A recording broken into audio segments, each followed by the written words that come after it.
Product choose பண்ண போகிறோம்னா அதுக்கு டைம் எடுத்துக்கிறது பிரச்சனை கிடையாது. இவங்க ஒரு மாதத்துலேயே தொழில் தொடங்கிட்டாங்க, அவங்க பாருங்க ஆரம்பித்தாங்க, டக்குன்னு இது பண்ணிட்டாங்க, அப்படி கிடையாது. நமக்கு வந்து என்ன வரும், நமக்கு எது பிடிச்சிருக்கு, நம்ம எதை எடுத்தால் அதில் நம்ம சக்ஸஸ் ஆக முடியும், வெற்றி பெற முடியுன்றதை தெரிஞ்சுக்கிட்டு டைம் பீரியட் 2 வருஷம் கூட எடுத்துக்கலாம். ஆனால் அந்த இதை நம்ம தொட்டுட்டோன்னா அதில் வெற்றி பெறாமல் நம்ம பின்னோக்கி நம்ம காலை வைக்கவே கூடாது. அடுத்த அந்த ஒரு மாதத்துக்கு 10,000 லீஃபுன்ற கணக்கில் ஒரு 6 மாதத்துக்கு 60,000 லீஃபு இந்த மாதிரி நீங்கள் டம்ப் பண்ணி வைக்கக்கூடிய முடியணும். வச்சா மட்டும்தான் இந்த தொழில் நீங்கள் லாபம் எடுக்க முடியும். இல்லாட்டினா லாபம் எடுக்கிறதுன்றது மார்க்கெட்டிங் தான். எந்த ஒரு தொழிலுக்கும் முக்கியமானது வந்து மார்க்கெட்டிங். இது அந்த மார்க்கெட்டிங்க்கு ஃபோர்மோஸ்ட் இம்பார்ட்டன்ட் வந்து நம்ம வந்து மற்றவங்க பெரிய பெரிய கம்பெனிஸ் மாதிரி நம்ம அட்வர்டைஸ்மெண்ட் போடுறதோ அதெல்லாம் பண்ண முடியாது. ஸோ நம்ம பேக்கிங்கை அட்ராக்டிவாக வச்சுட்டு நமக்கு தெரிஞ்ச லெவலில் அதை வந்து ஃபஸ்ட் லெவலில் இம்ப்ரூவ்மெண்ட் பண்ணி அந்த இதை கொண்டு போகலாம். அது வந்து பிக் செயின். இது வந்து எல்லாமே ரஷ்யாவுக்கு போது நம்ம 40 ஃபீட் கண்டெய்னர் அனுப்புகிறோம். 40 ஃபீட் கண்டெய்னர் ஒரு 2000 பாக்ஸஸ். இந்த மாதிரி பாக்ஸஸ் எல்லா மாடலுக்கும் ஒவ்வொரு மாடலுக்கும் ஒரு யூனிக் பாக்ஸ் சைஸ் இருக்குது. ஃபிட் ஆகிற மாதிரி இந்த மாதிரி பாக்ஸ் போட்டு 40 ஃபீட் கண்டெய்னர்லேயே நம்ம லோட் பண்ணுவோம். ஷிப்பில் வந்து நம்ம அனுப்புவோம். ஒரு 45-60 டேஸ்க்கு ஒரு கண்டெய்னர் அனுப்புவோம்.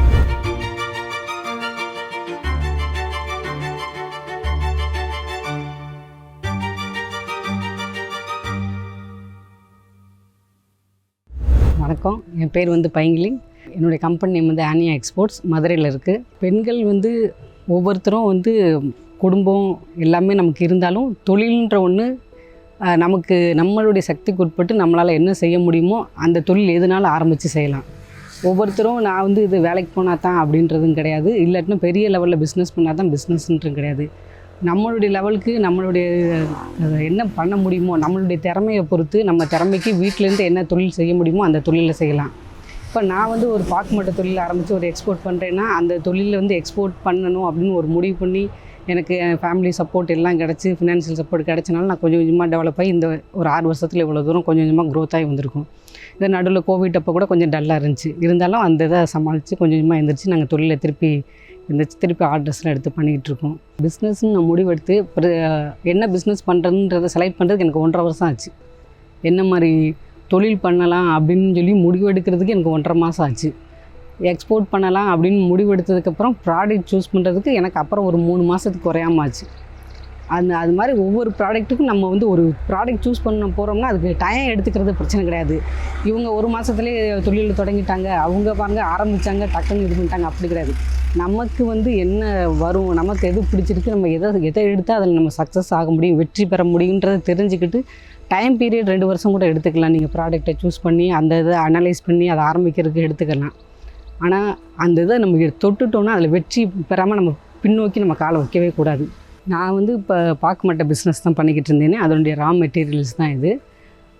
பாக்கு மட்டை பிஸ்னஸ்ன்றது எக்ஸ்போர்ட் நாங்கள் சூஸ் பண்ணதுக்கப்புறம் அதில் வந்து பாக்கு மட்டை சூஸ் பண்ணதுக்கப்புறம் காரணம் வந்து இது ஆர்கானிக் ப்ராடக்ட். ஸோ ஆர்கானிக் ப்ராடக்ட்ன்ற ஒரே காரணத்தினால இந்த ப்ராடக்ட்டை வந்து சூஸ் பண்ணுவோம். ரா மெட்டீரியல் தான் வந்து எந்த ஒரு பிஸ்னஸாக இருக்கட்டும் அதுக்கு முக்கியமான மூலப்பொருள்னா அது ரா மெட்டீரியல் தான். ஸோ இந்த பிஸ்னஸ் வந்து மோஸ்ட்லி அது சக்ஸஸ் ஆகாமல் ஒரு 6 மாதத்துலேயோ 1 மாதத்துலேயோ இந்த தொழிலை மூடுறதுக்கான மெயின் காரணமே இந்த ரா மெட்டீரியல் ப்ராப்ளம் தான் மெயின். மற்ற ப்ராப்ளம் அடுத்ததுலாம் வந்து செகண்டரி ப்ராப்ளம். மெயின் ப்ராப்ளம் இந்த தொழில் மூடுறதுக்கு காரணம் ரா மெட்டீரியல். ஏன்னா இந்த ரா மெட்டீரியல் வந்து நமக்கு சீசனில் தான் கிடைக்கும், ஆஃப் சீசன்லேயும் கிடைக்கும், உங்களுக்கு அந்த பிரச்சனையெல்லாம் கிடையாது. ஆனால் என்ன சீசன் டயத்தில் நம்ம ரா மெட்டீரியல் எடுக்கும்போது ஒவ்வொரு லீஃப்லேயும் ஒரு 3 பிளேட்டு கூட பெரிய பிளேட் எடுக்கிற மாதிரி வரும். இப்போ ஆஃப் சீசனில் எடுத்தோம்னா சின்ன பிளேட் வரும், ஃபங்கஸ் வரும், எக்ஸ்போர்ட்டுக்கு வந்து யூஸ் ஆகாது. இப்போ நீங்கள் சீசன் டயத்தில் நீங்கள் ஒரு மட்டை இறக்குனீங்கன்னா அதில் உங்களுக்கு லாபம் கிடைக்கும். அன்சீசனில் நீங்கள் மட்டை இறக்குனீங்கன்னா மட்டை காசு எடுக்கிற மாதிரி இருக்கும், இல்லை அது கூட எடுக்க முடியாத அளவு கூட போய்டும் சரியான மட்டை இறக்கலைன்னா. ஸோ இந்த தொழில் பண்ணணும்னு யாராவது நினச்சாங்கன்னா ரா மெட்டீரியலில் சீசன் டயத்தில் ஒரு செட்டு யூனிட் போட்டோம் அப்படின்னா ஜனவரி மார்ச் அதிலெல்லாம் நல்ல சூப்பர் மட்டையாக பெரிய பெரிய லீஃபாக உங்களுக்கு வந்து கிடைக்கும். அந்த கிடைக்கிற லீஃபே வந்து டிசம்பர் வரைக்கும் அட்லீஸ்ட் நவம்பர் வரைக்குமாவது நமக்கு கிடைக்கிற மாதிரி நம்ம டம்ப் பண்ணிடுற அளவுக்கு ஃபண்டு இருக்கணும். இது சிறு தொழில் குடிசை தொழில்னு சொல்லிட்டு எல்லாருமே டக்குன்னு இந்த தொழிலை ஆரம்பிச்சுட்டு இந்த தொழிலை கற்றுக்கிறதுக்குள்ளே ஆஃப் சீசன் வந்துடும், மட்டை ப்ராப்ளம் வந்துடும், சக்ஸஸ் பண்ண முடியாமல் பிஸ்னஸை மூடிட்டு போயிடுவாங்க. ஸோ இந்த தொழிலை ஆரம்பிக்கணும்னா நீங்கள் நவம்பர் டிசம்பர் அந்த ஸ்டேஜில் ஆரம்பிக்கணும். ஸோ அது அப்போ தான் அந்த ரா மெட்டீரியல் கிடைக்கிறதுக்கான சீசன் டைம். அதை அப்போ ஆரம்பிச்சிங்கன்னா உங்களுக்கு பிகினிங்லேயே வந்து உங்களுக்கு நீங்கள் தொழில் கற்றுக்கிற மட்டை வேஸ்ட் பண்ணாலும் உங்களுக்கு அது வந்து லாஸ் ஆகாது. ரெண்டாவது வந்து நீங்கள் மார்ச், ஏப்ரல், மே, ஜூன் இந்த டயத்துலேயே ரா மெட்டீரியலில் வந்து ஒரு யூனிட் போட்டிருக்கீங்கன்னா அந்த அடுத்த அந்த ஒரு மாதத்துக்கு 10,000 லீஃபுன்ற கணக்கில் ஒரு 6 மாதத்துக்கு 60,000 லீஃபு இந்த மாதிரி நீங்கள் டம்ப் பண்ணி வைக்கக்கூடிய முடியணும். வச்சா மட்டும்தான் இந்த தொழில் நீங்கள் லாபம் எடுக்க முடியும். இல்லாட்டினா லாபம் எடுக்கிறதுன்றது ரொம்ப கஷ்டம். இல்லாட்டினா நீங்கள் அன்சீசனில் வந்து சீசனல் லீஃபை வாங்குறீங்க அப்படின்னு சொன்னால் உங்களுக்கு லீஃபோட ரேட் அதிகமாகிடும். இங்கே நமக்கு வந்து இறங்கவே ரொம்ப காஸ்ட் ஆகும். உங்களுக்கு வந்து பேக்கிங் பிளேட் காஸ்ட்டோட கம்பேர் பண்ணும்போது பெருசாக ஒன்றும் மார்ஜின் லாபம் நிற்காமல் போயிடும். ஸோ அதனால் இந்த தொழிலில் ட்ராபேக்னால் சீசனல் ரா மெட்டீரியல் இறக்காமல் விட்டோன்னா தொழில் நட்டமாகும். ரெண்டாவது வந்து செகண்ட்ஸ் லீஃப் வந்து ஆஃப் சீசனில் வரும்போது செகண்ட்ஸ் லீஃப் வரும், எண்ணிக்கை சரியில்லாமல் வரும். இந்த பிரச்சனைலாம் வராமல் இருக்கணும்னா நல்ல ஒரு ரா மெட்டீரியல் சோர்சிங் பர்சன் நம்ம வந்து அவைல் பண்ணி வச்சுக்கணும், ரெடி பண்ணி வச்சுக்கிட்டு சீசன் டயத்தில் வேண்டிய ரா மெட்டீரியல் டம்ப் பண்ணிட்டோம்னாவே இந்த தொழில் ஃபஸ்ட்டு சக்சீட் ஆகிடும். இதெல்லாம் நான் தெரிஞ்சுக்கிறதுக்கு எனக்கு வந்து 6 மாதம் ஆயிடுச்சு. நான் ஒரு 10,000 மட்டும் நாங்கள் வந்து ஃபஸ்ட்டு பிஸ்னஸ் ஆரம்பிச்சோம், வாங்கிட்டோம். அதுவே எங்களுக்கு 3 மாதம் வந்துச்சு நாங்களே செல்ஃபாக போட்டினால. அதுக்குள்ளே சீசன் முடிஞ்சிருச்சு, ரா மெட்டீரியல் கிடைக்கல. அப்புறம் வாங்கினா ஃபுல்லாக செகண்ட்ஸ் லீஃபாக வந்துச்சு. அதுக்கப்புறம் தான் சீசன் டயத்தில் இந்த லீஃபை வந்து நம்ம டம்ப் பண்ணிக்கிறணும் அப்படின்றத அடுத்த அந்த பீரியடில் தான் நாங்கள் லேர்ன் பண்ணிக்கிட்டு அடுத்தடுத்ததுலேருந்து நாங்கள் சரி பண்ணிட்டு வந்தோம். ஸோ எந்த தொழில் ஆரம்பிக்கிறதா இருந்தாலும் நமக்கு என்ன அதனுடைய மூலப்பொருள் என்ன, அதுக்கான சீசன் எதுவும் இருக்கா, இல்லை எல்லா காலத்துலையும் கிடைக்குமா அப்படின்றத நம்ம ஒரு தொழில் ஆரம்பிக்கிறோன்னா அதை ஃபஸ்ட்டு நம்ம வந்து கற்றுக்கணும். இதுதான் எங்களுடைய மிஷினரி. இதில் தான் நாங்கள் வந்து பிளேட்லாம் வந்து ஒவ்வொரு லீஃபையும் அந்த மாதிரி கழுவி சைஸ் வர முக்கிய வச்சு நாங்கள் ப்ரொடக்ஷன் பண்ணுறோம். இப்போ எங்களுடைய மிஷினுக்குன்னு பார்த்தா சர்வீஸ் வந்து பெருசாக ஒன்றும் வராது, எக்ஸ்பென்ஸ்லாம் ஒன்றும் பெருசாக இருக்காது. இந்த ஆயில் வடிகிறது இல்லை அந்த நட்டு லூஸ் ஆகும், இதை மாட்டுறது, இந்த மாதிரி சின்ன சின்ன இதுதான் வரும்.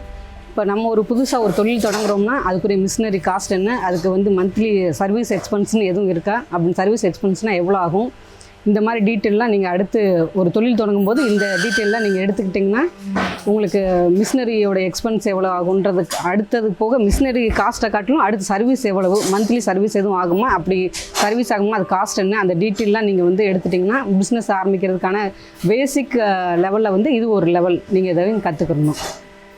ஆல்ரெடி நம்ம வந்து ஒரு 18 மாடல் கிட்ட பண்ணிக்கிட்டு இருந்தோம். இப்போ வந்து புதுசாக ஒரு 6 மாடல் வந்து நம்ம கஸ்டமரே நமக்கு டை கொடுத்து அடிக்க சொல்லியிருக்காங்க. மாடல்ஸ் வேணால் காட்டுறது பாருங்கள். இது ஒரு மாடல்.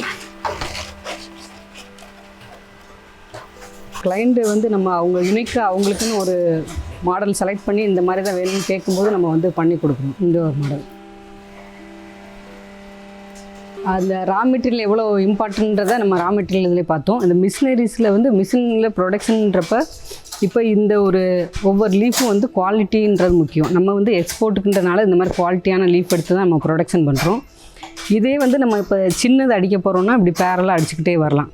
ஸோ நான் இப்போ உங்களுக்கு பிளேட்டு காமிச்சேன். நம்ம பிளேட் வந்து பெரிய பிளேட்டு, ஸோ ஒரு பெரிய பிளேட், அது போக ஒரு சின்னது, அந்த மாதிரி ஒவ்வொரு ஒரு லீஃப்லேயும் வந்து மேக்ஸிமம் அவுட்புட் என்ன எடுக்க முடியுமோ அதை நம்ம எடுக்கணும். இப்போ நம்ம பெரிய பிளேட்டுக்காண்டி போடுறோம், அப்போ ஒரே ஒரு பெரிய பிளேட் எடுத்துருவோம்.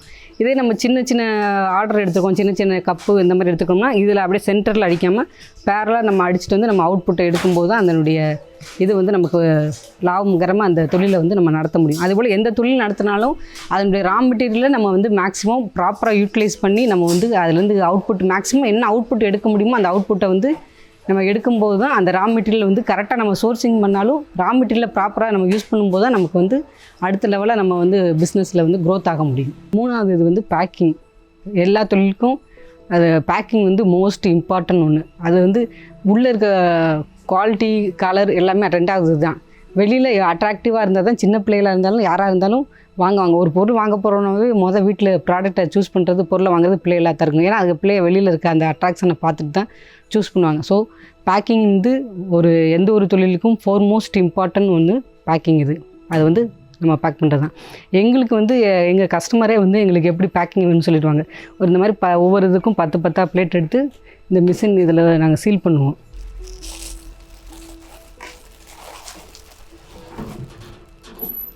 இந்த மாதிரி சீல் பண்ணி எடுத்துகிட்டு இந்த மாதிரி பேக்கு போட்டு எடுத்துடுவோம். எடுத்ததுக்கப்புறமேட்டுக்கு நம்ம அந்த டனல் மிஷினில் போட்டதுக்கப்புறம் இந்த மாதிரி பேக் வரும். பேக் வந்ததுக்கப்புறம் நம்ம பாக்ஸ் போடணும். அது கஸ்டமர் நமக்கு வந்து எக்ஸ்போர்ட்டில் நம்ம கஸ்டமர் எப்படி கேட்குறாங்களோ அதுக்கேற்ற மாதிரி நம்ம பேக்கிங் போட வேண்டியதான். பேக்கிங் போட்டு காட்டன் பாக்ஸில் போட்டு அனுப்ப வேண்டியதான். ஸோ நம்ம ஒரு ப்ராடக்ட் பண்ணுறோம்னா நம்ம செல்ஃபாக இது வந்து கஸ்டமர் நமக்கு வந்து இப்படி தான் வேணும் பேக்கிங் வேணும்னு சொல்கிறாங்க, நம்ம பண்ணுறோம். சொந்தமாக நம்மளே ப்ராடக்ட் வந்து பேக்கிங் பண்ணுறோம்னா அது எந்த அளவுக்கு அட்ராக்டிவாக அப்போ பார்க்கணுன்னே வியூ பண்ணோடனே இது பிடிக்கிற மாதிரி எப்படி பண்ணணுமோ அதை வந்து நம்மளே டிசைன் பண்ணி நம்மளே அழகாக ரேப்பர்லாம் ரெடி பண்ணி பேக் பண்ணி போட்டோம்னா இன்னும் நம்ம வந்து மார்க்கெட்டிங் தான் எந்த ஒரு தொழிலுக்கும் முக்கியமானது வந்து மார்க்கெட்டிங். இது அந்த மார்க்கெட்டிங்க்கு ஃபோர்மோஸ்ட் இம்பார்ட்டன்ட் வந்து நம்ம வந்து மற்றவங்க பெரிய பெரிய கம்பெனிஸ் மாதிரி நம்ம அட்வர்டைஸ்மெண்ட் போடுறதோ அதெல்லாம் பண்ண முடியாது. ஸோ நம்ம பேக்கிங்கை அட்ராக்டிவாக வச்சுட்டு நமக்கு தெரிஞ்ச லெவலில் அதை வந்து ஃபஸ்ட் லெவலில் இம்ப்ரூவ்மெண்ட் பண்ணி அந்த இதை கொண்டு போகலாம். அதுக்கு வந்து பேக்கிங் எந்த அளவுக்கு நீங்கள் பார்க்கும்போது கவர்ச்சியாக நீங்கள் பண்ணுறீங்களோ அது வந்து உங்களுக்கு தொழிலுக்கு ரொம்ப ஒரு உதவியாக இருக்கும். நம்ம வந்து நிறைய மாடல்ஸ் பண்ணுறோம். அதில் இது ஒரு 10 சாலோ 6 சாலோ. இது வந்து ஒரு பயோ ப்ராடக்ட். இது வந்து நம்ம வந்து ஆர்கானிக் ப்ராடக்ட். இது வந்து இந்த ப்ராடக்ட் நம்ம எப்படி தயாரிக்கணும்னா 100% கெமிக்கல் இல்லாமல் நம்ம வந்து இதை எப்படி உற்பத்தி பண்ணுறோம்னா தண்ணியில் முக்கி வச்சுட்டு அந்த அதில் இருக்க அந்த மண் இதை மட்டும் நல்லா க்ளீன் பண்ணி வாஷ் பண்ணிட்டு தண்ணியை ட்ரை ஆக்கிட்டு மிஷினில் நம்ம போட்டு ப்ரொடக்ஷன் பண்ணி நல்ல கரெக்டான கண்டிஷனில் வேக வச்சு எடுத்துகிட்டு அதுக்கப்புறமேட்டுக்கு நல்லா குவாலிட்டி திருப்பி செக் பண்ணி நல்லா தேய்ச்சி தொடச்சிட்டு அது இந்த மாதிரி சீல் பண்ணி அந்த டனல் மிஷினில் போட்டு அதுக்கப்புறம் எடுக்கும்போது அந்த ப்ராடக்ட் வந்து ஃபினிஷ்டு ப்ராடக்டாக நமக்கு வருது. ஸோ நமக்கு இத்தனை ஸ்டேஜ் இருக்குது. ஒரு ஃபினிஷ்டு ப்ராடக்ட் வரணும்னா அது ரா மெட்டீரியலில் வந்து செக்ரிகேட் பண்ணி அதுக்கப்புறம் அதை வந்து அதுக்கு ப்ரொடக்ஷன் வேண்டிய அந்த லெவலுக்கு அதை வந்து ப்ரிப்பேர் பண்ணி அதை ரெடி பண்ணி கொண்டு வந்துட்டு அப்புறம் மிஷினரிலையும் வேஸ்ட் பண்ணாமல் அந்த ப்ரொடக்ஷனை பண்ணி அதுக்கப்புறமேட்டுக்கும் திருப்பி ஒரு தடவை குவாலிட்டி செக் பண்ணி அந்த குவாலிட்டி செக் பண்ணதுக்கப்புறம் நம்ம அதை வந்து இந்த மாதிரி பேக் பண்ணி கொண்டு வரணும். அப்படின்றப்போ தான் நமக்கு இத்தனை ஸ்டேஜையும் வந்து நம்ம ப்ராப்பராக பண்ணும்போது தான் அதனுடைய இது வந்து கரெக்டாக இருக்கும். நம்ம ப்ராடக்ட்டை வந்து மக்களுக்கு போகும்போது சரி நல்ல ப்ராடக்ட்டு நம்ம வந்து செய்கிறத வந்து கரெக்டாக சரியாக செய்யும்போது அது ஒரு தடவை மக்கள் வாங்கி யூஸ் பண்ண பழகும்போது சரி இவங்க ப்ராடக்ட் நல்லா இருக்குன்ட்டு அந்த ட்ரஸ்ட்டு அந்த நம்பிக்கை வந்து வரணும்னா நம்ம செய்கிறத எல்லாமே சரியாக கரெக்டாக பர்ஃபெக்டாக செய்யும்போது அது வந்து மக்களுக்கு தானாகவே மக்கள் நமக்கு அட்வர்டைஸ்மெண்ட் பண்ணிடுவாங்க. எந்த ஒரு பொருளுக்குமே வந்து மீடியா தான் அட்வர்டைஸ்மெண்ட் கிடையாது. எந்த பொருளுக்குமே வந்து மக்கள் தான் மெயின் அட்வர்டைஸ்மெண்ட்டே. ஸோ நம்ம பொருள் நல்லா இருக்குன்னா ஆட்டோமேட்டிக்காக போய் பக்கத்தில் சொல்லிடுவாங்க இன்றைக்கி இந்த பொருள் வாங்கினே நல்லா இருந்துச்சுன்னு சொல்லிடுவாங்க. நல்லா இல்லாட்டினாலும் உடனே சொல்லிடுவாங்க. ஸோ நம்ம செய்கிறது சரியாக செய்யும்போது அதுவே மக்களே நம்ம ப்ராடக்ட் வந்து அட்வர்டைஸ்மெண்ட் பண்ணி கொடுத்துருவாங்க. ஸோ இந்த மாதிரி நம்ம வந்து 18 ப்ராடக்ட் பண்ணிகிட்ருக்கோம். இப்போ புதுசாக ஒரு 6 மாடல்ஸ் பண்ணிகிட்ருக்கோம். இந்த மாடல் வந்து நம்ம ரஷ்யாவுக்கு அமுச்சிக்கிட்டு இருக்கோம். இப்போ சீல் பண்ணுறதை பார்த்துட்டோம், டனல் போடுறத பார்த்துட்டோம். எப்படி டனல் போட்டு எப்படி டனல் போட்டதுக்கப்புறம் பேக் சைடு எப்படி ஓப்பன் எதுவும் இருக்கா, சைடில் ஓப்பன் இருக்கா எல்லாமே செக் பண்ணதுக்கப்புறம் நம்ம பாக்ஸில் போடணும்.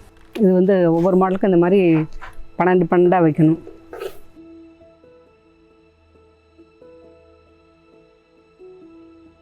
எல்லா பாக்ஸ்லேயுமே வந்து 12 பேக் வைப்போம். ஒரு பேக்கில் வந்து 10 பீஸ் இருக்கும். அது மட்டும் ஒரு பேக்கில் 4 பீஸ் இருக்கும். ஆனால் 12 பேக் வச்சுருப்போம். அது வந்து பிக் சைன். இது வந்து எல்லாமே ரஷ்யாவுக்கு போது நம்ம 40 ஃபீட் கண்டெய்னர் அனுப்புகிறோம். 40 ஃபீட் கண்டெய்னர் ஒரு 2000 பாக்ஸஸ். இந்த மாதிரி பாக்ஸஸ் எல்லா மாடலுக்கும் ஒவ்வொரு மாடலுக்கும் ஒரு யூனிக் பாக்ஸ் சைஸ் இருக்குது. ஃபிட் ஆகிற மாதிரி இந்த மாதிரி பாக்ஸ் போட்டு 40 ஃபீட் கண்டெய்னர்லேயே நம்ம லோட் பண்ணுவோம். ஷிப்பில் வந்து நம்ம அனுப்புவோம். ஒரு 45-60 டேஸ்க்கு ஒரு கண்டெய்னர் அனுப்புவோம் இந்த கஸ்டமருக்கு. நம்ம அனுப்பிச்சோம்னா அவங்களுக்கு போக ஒரு 45 டேஸ் ஆகும். ஸோ ஒரு ஆர்டர் எடுத்தோம் அப்படின்னா எக்ஸ்போர்ட் ஆர்டர் எடுத்தோம்னா நம்ம வந்து இப்போ அவங்க கிறிஸ்மஸ்க்கு நியூ இயர்க்குன்னு அவங்க டார்கெட் பண்ணி கேட்குறாங்கன்னா நம்ம வந்து அவங்களுக்கு போக 45 டேஸ் ஆகும். அவங்க மார்க்கெட்டில் இறக்கிறதுக்கு ஒரு 30 டேஸ் ஆகுன்றதெல்லாம் கால்குலேட் பண்ணி ஒரு 2 மந்த்ஸுக்கு பிஃபோரு நம்ம இங்கேருந்து ஷிப்மெண்ட் பண்ணணும். அப்படி கரெக்டாக பண்ணால் தான் நமக்கு ஆர்டர் ரெகுலராக கிடைக்கும். ஆர்டர் கிடச்சிருச்சு நம்ம பாட்டுக்கு டெட் ஸ்டோவில் டிலேயில் பண்ணோம்னா அவங்களுக்கு ஆர்டர் எப்போ அவங்களுக்கு பீக் சேல்ஸ் இருக்குது. நமக்கு எப்படி தீபாவளி மாதிரி அவங்களுக்கு கிறிஸ்மஸ் நியூ இயர் இருக்கும். அந்த நியூ இயருக்கு அவங்களுக்கு எப்போ ப்ராடக்ட் அவங்க கைக்கு வேணுமோ அந்த டயத்துக்கு நம்ம கரெக்டாக டெஸ்பாச் பண்ணணும். அப்படி பண்ணும்போது அவங்களுக்கு நம்மள்ட்ட நிற்காமல் ஆர்டர் கொடுத்துக்கிட்டே இருப்பாங்க. அதே போல் நமக்கு எப்படி சம்மர் வெக்கேஷன் மாதிரி அவங்களுடைய வெக்கேஷன் டயத்துக்கும் அவங்க ஆர்டர் கொடுப்பாங்க. ஸோ அந்த வெக்கேஷன் டயத்தை பேஸ் பண்ணி நம்ம வந்து கரெக்டாக அவங்க சொல்கிற ஆர்டரை சொல்கிற டயத்துக்குள்ளே நம்ம அனுப்பும்போது நமக்கு நிற்காமல் ஆர்டர் வந்து நமக்கு ப்ளேஸ் பண்ணிக்கிட்டே இருப்பாங்க. நான் இந்த பிஸ்னஸ்ன்றது வந்து எனக்கு ஸ்கூல் படிக்கும்போதுலேருந்தே சின்ன வயசுலேருந்தே பிஸ்னஸ் பண்ணுன்றது என்னுடைய இது. காலேஜ் வந்து மாஸ்டர் டிகிரி ரிலேட்டிவ் காலேஜ் மதுரையில் தான் படித்தேன். ஸ்கூலும் வந்து மதுரை தான். படித்து முடிச்சதுக்கப்புறம் வேலைக்கு போனேன். அப்பா அதெல்லாம் வேணாம்ப்பா நீ கல்யாணம் பண்ணி கொடுக்குறோம் நீ அதை பாரு அப்படின்னு சொல்லி கல்யாணம் பண்ணி வச்சிட்டாங்க. சென்னைக்கு போயிட்டேன். சென்னைக்கு போனோடனே திருப்பி வேலையில் ஜாயின் பண்ணிட்டேன். ப்ரைவேட்டில் ஒர்க் பண்ணிக்கிட்டு தான் இருந்தேன். ஒரு காலேஜஸில் ஒர்க் பண்ணேன். அப்புறம் ஒரு MNC கம்பெனியில் ஒர்க் பண்ணேன். செகண்ட் பேபி ஆனதுக்கப்புறம் தான் சரி 2 பேரையும் பார்த்துட்டு வேலைக்கு போக முடியாது அப்படின்னு நம்ம ஏதாவது பண்ணணும் அப்படின்னு இது பண்ணும்போது நமக்கு ஏற்கனவே வந்து பிஸ்னஸ் பண்ணணும் அப்படின்ற ஒரு மைண்ட் செட் இருந்தனால சரி பிஸ்னஸை ஸ்டார்ட் பண்ணுவோம், மதுரையில் ஸ்டார்ட் பண்ணுவோம் அப்படின்னு சொல்லி மதுரையில் ஸ்டார்ட் பண்ணோம். பெண்களுக்கு வந்து ஒரு தொழில் அப்படின்னு ஒன்று பண்ணணும் அப்படின்றது ஒவ்வொருத்தருக்கும் வந்து ஒரு அதாவது வந்து பாரதி கண்ட புதுமை பெண்ணாக வந்து ஒவ்வொரு பெண்களும் வரணுன்றது தான் எல்லாருடைய விருப்பமும். அதனால தான் வாவு தமிழால் மிஸ் வாவு தமிழான்னு ஒரு சேனல் வந்து இப்போ யூடியூப் சேனலே ஆரம்பிச்சிருக்காங்க. ஸோ நம்ம வந்து ஒவ்வொரு பெண்களும் வந்து திறமைகள் எல்லா பெண்களுக்குமே இருக்குது. திறமை இல்லாத பெண்கள்னு யாருமே சொல்லிட முடியாது. இப்போ அதாவது திறமைக்கும் படிப்புக்கும் சம்மந்தம் கிடையாது. ஸோ நான் வந்து படிக்கலை, அதனால் எனக்கு வந்து என்னால் தொழில் தொடங்க முடியாது அப்படின்றது கிடையாது. அதாவது தொழில் வந்து எனக்கு கட்டாயம் இல்லை, அதனால் நான் தொழில் தொடங்க மாட்டேன் அப்படின்றதும் நமக்கு இருக்கக்கூடாது. ஒவ்வொருத்தருக்கும் அவங்களுடைய சூழ்நிலைக்கு ஏற்ற மாதிரி ஒரு தொழிலை தொடங்கணும். அது வந்து ரொம்ப முக்கியம். ஒவ்வொருத்தரும் இந்த யூடியூப் பார்க்குற ஒவ்வொருத்தர் பெண்களும் வந்து உங்களுக்கு என்ன வந்து ஒரு ஆர்வன்றது கண்டிப்பாக எல்லாருக்கும் ஒன்று இருக்கும். இது நம்ம வாழ்க்கையில் இதை செஞ்சிடணும் அப்படின்றது இருக்கும். அந்த மாதிரி உங்களுக்குன்னு ஒரு தொழில் ஆசைகள், அந்த தொழில் பண்ணணுன்ற ஒரு உந்துதல் மனசில் இருந்துச்சுன்னா உங்களுக்கு ஏற்ற ஒரு தொழிலாக நீங்கள் செலக்ட் பண்ணி அதை வந்து சிறுக கட்டி பெருக வாழ்கன்னு சொல்லுவாங்க நம்ம பெரியவங்க. அது மாதிரி சிறுக நீங்கள் ஆரம்பித்து சிறு லெவலில் சின்னதாக ஆரம்பித்து ஒரு கொஞ்சம் கொஞ்சமாக குரோத் ஆகி நீங்கள் வளர உங்கள் தொழிலும் சேர்ந்து உங்களோட வளர்ந்து வரும்.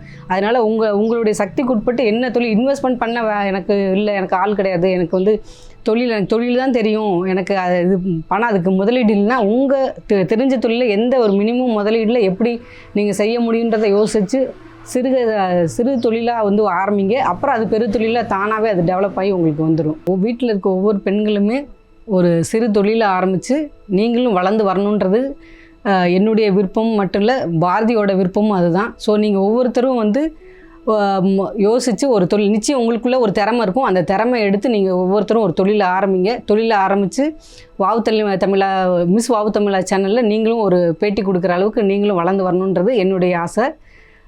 இந்த வீடியோவை பார்த்த ஒவ்வொருத்தருக்கும் ரொம்ப நன்றி.